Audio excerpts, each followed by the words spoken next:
Mardi 20 août 2019, mesdames, messieurs, bonjour et bienvenue à tous. La mode change et les femmes avec. Elles ont abandonné le port de 2 pailles au profit du paille unique. Est-ce le bon choix? Que faut-il y comprendre? Réponse dans ce journal. La photographie doit s'adapter à l'ère du temps, du modèle classique au numérique. L'adaptation doit se faire même si ce n'est pas facile.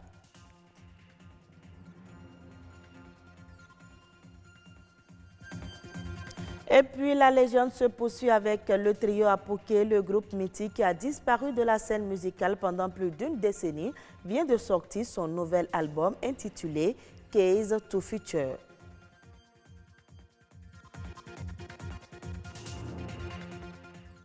Merci de nous préférer. Autrefois, c'était un signe distinctif de la femme mariée ou fiancée. Mais force est de constater que le port de 2 pailles superposées disparaît au profit du paille unique. Est-ce là une valeur culturelle qui se meurt? Judith Alavoy et Abraham Roukanri ont promené le micro pour recueillir quelques avis. Voici le reportage. Elle reste et demeure encore dans les habitudes de certaines femmes au Bénin. Le port de 2 pailles superposées, une pratique par le passé, porteuse de messages. Je me comporte tel que ma belle famille me l'a enseigné dès que j'ai rejoint mon mari. Une femme mariée, avant de sortir, doit nouer 2 pailles à la hanche, l'un sur l'autre.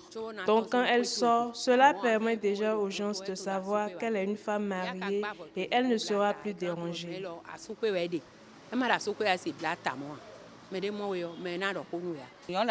Une femme au foyer doit nouer 2 pailles pour sortir, ce qui permet de la différencier d'une femme célibataire.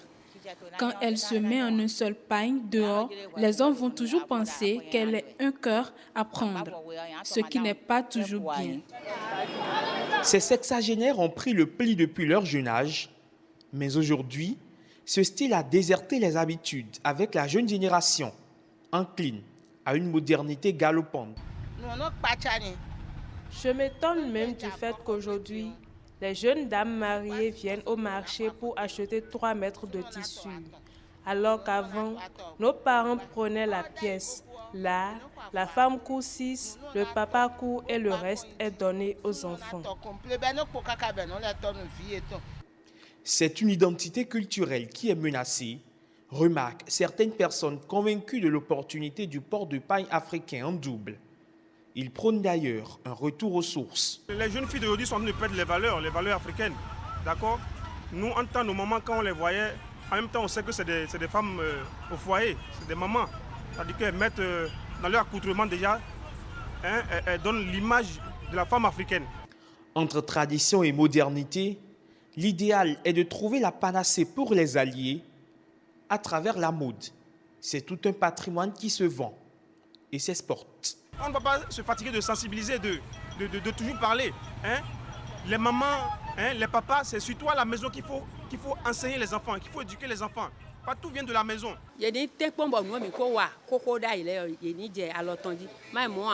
On doit tout faire pour revenir aux anciennes habitudes que nous ont laissées nos grands-parents. Les jeunes dames d'aujourd'hui doivent se conformer aux règles pour qu'on sache leur donner de la valeur.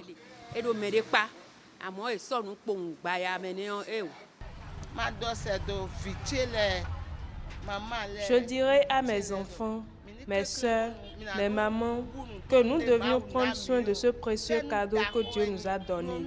La femme est sacrée. Lorsque nous laissons tout en vrac comme ça, demain il sera difficile de se trouver un bon mari.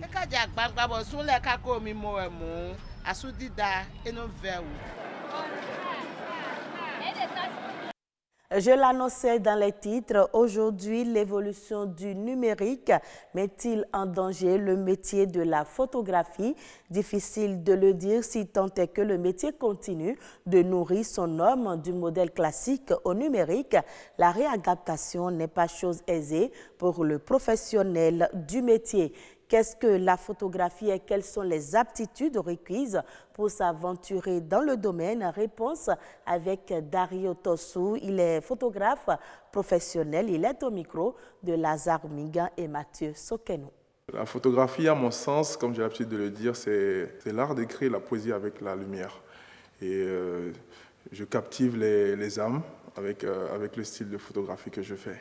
Et on est passé d'une vingtaine de photographes à près de 350 aujourd'hui, minimum à Cotonou. Donc je pense que la photographie numérique se porte très très très bien. Avec le temps, ça a évolué. Certains se sont réadaptés par des formations de recyclage, etc.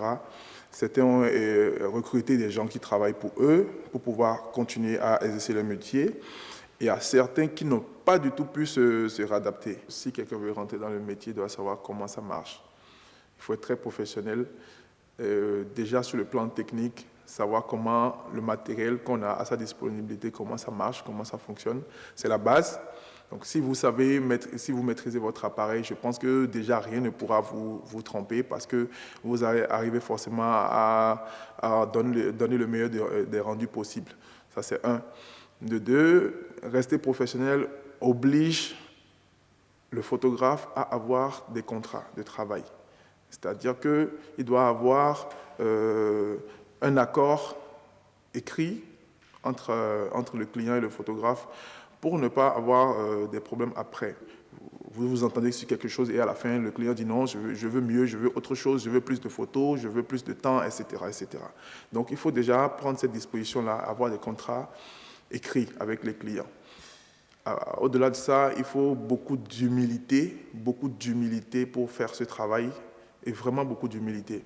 Après, il y a aussi la patience qu'il faut avoir avec le client parce que tous les clients ne fonctionnent pas de la même manière, ne réagissent pas de la même manière devant la caméra. Il faut pouvoir écouter le client, le détendre, lui parler, peut-être même laisser tomber la caméra et vous concentrer d'abord sur sa personne, discuter avec lui sur peut-être les problèmes qu'il a, qui ne lui permettent pas de se dégager devant votre caméra. Il y a plein de paramètres. Il faut pouvoir étudier la personne qui est devant vous, parce que devant la caméra, il y a différentes personnes. À supposer qu'on ait 5 photographes et que vous soyez le seul modèle, on ne vous prendra pas de la même manière. Chacun va capter quelque chose de différent. Donc, savoir garder patience et savoir communiquer avec le client. On parle maintenant musique. Après 13 années d'absence, le groupe Apouké, devenu trio Apouké, signe son retour sur la scène musicale béninoise avec un nouvel album intitulé Keys to Future. Un album de 17 titres qui traduit la nouvelle philosophie du groupe. Le point de la cérémonie de lancement avec Arnaud Taboué et Igor Ayosso.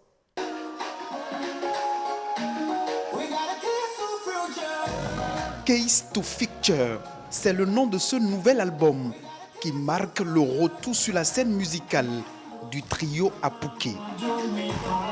Un ensemble de richesses puisées des traditions africaines pour être la clé du futur. Nous pensons que les traditions africaines sont des condensés de sciences qui contiennent des clés pour la science du futur. C'est-à-dire que dans le futur, les Africains auront à vendre leur science au monde entier, auront à découvrir des choses plus facilement parce que leurs ancêtres faisaient ça déjà. Voilà le contenu, voilà le résumé de cet album Keys to Future.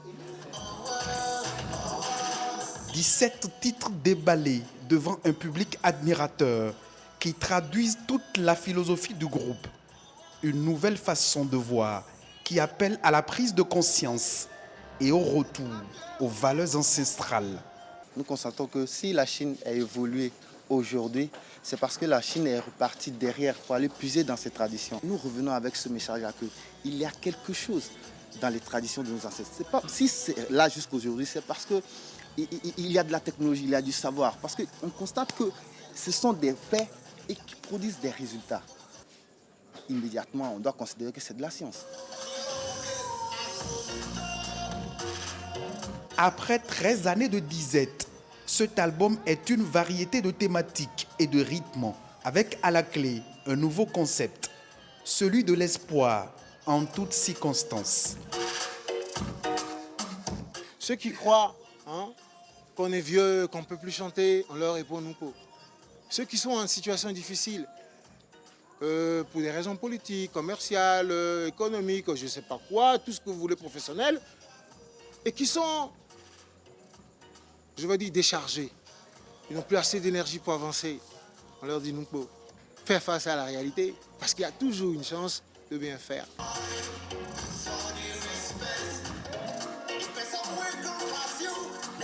Apouké, devenu Trio Apouké des années plus tard. Trio Apouké, c'est Kekeli et Fikira, en attendant un éventuel retour de merveille. Information des frontières béninoises au Cameroun, le gouvernement opte pour le paiement individualisé des salaires pour mieux filtrer les fonctionnaires fictifs et pour cause. Depuis la réforme des systèmes de paiement en 2007, la solde des agents publics et les pensions ont été virées via le système de gros montants automatisé en un montant unique à destination de chacune des banques domiciliataires des bénéficiaires. La finalité de la nouvelle mesure est de permettre au ministère des Finances de régler les salaires en temps réel, de corriger les erreurs sur le traitement de la solde dans un délai maximum de 72 heures et de mieux appréhender les problématiques liées au contentieux des rejets salaires. Au Togo, la première édition du Forum sur l'innovation et l'entrepreneuriat, dénommé Leadership Africa Summit, a démarré. Plusieurs acteurs venus de différents pays africains et de la diaspora sont présents pour échanger les idées et trouver les meilleurs moyens pour booster le développement de l'Afrique. Plus d'une centaine d'opérateurs économiques, jeunes entrepreneurs et porteurs de projets venus de plus de 10 pays africains et de la diaspora partagent leurs expériences pour faire de l'entrepreneuriat africain un moteur de développement. Cette première édition du Forum international sur l'innovation et l'entrepreneuriat Leadership Africa Summit est donc une véritable plateforme qui met en relation des jeunes entrepreneurs africains et ceux de la diaspora. Le forum a été réalisé aux États-Unis 2 fois, et dans sa 3e édition, la première en Afrique. On a compris qu'à partir de l'innovation, on peut créer des emplois. Il y a beaucoup d'innovations qui se passent en Afrique, mais souvent on se contente d'innovations des États-Unis, de l'Europe, de l'Asie, mais il y a beaucoup de talents. Et c'est notre devoir africain de promouvoir ces talents. Le secteur agricole est au cœur de l'économie togolaise. Il contribue à plus de 40% du PIB et occupe les 2/3 de la population.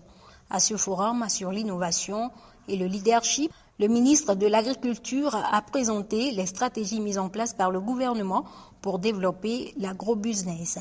Les 10 dernières années, nous avons une croissance de la production et des excédents qui tournent autour de 13 à un peu plus, ce qui explique que nous avons du maïs qui reste dans les magasins jusqu'à présent, ce qui explique que nous ne sommes pas en déficit en termes de produits alimentaires, et surtout ce qui est un potentiel d'exportation. Un concours de pitch est organisé en marge du forum. Le jeune entrepreneur dont le projet sera jugé plus innovant remportera une enveloppe financière de $1000 américains, soit environ 500 000 francs CFA.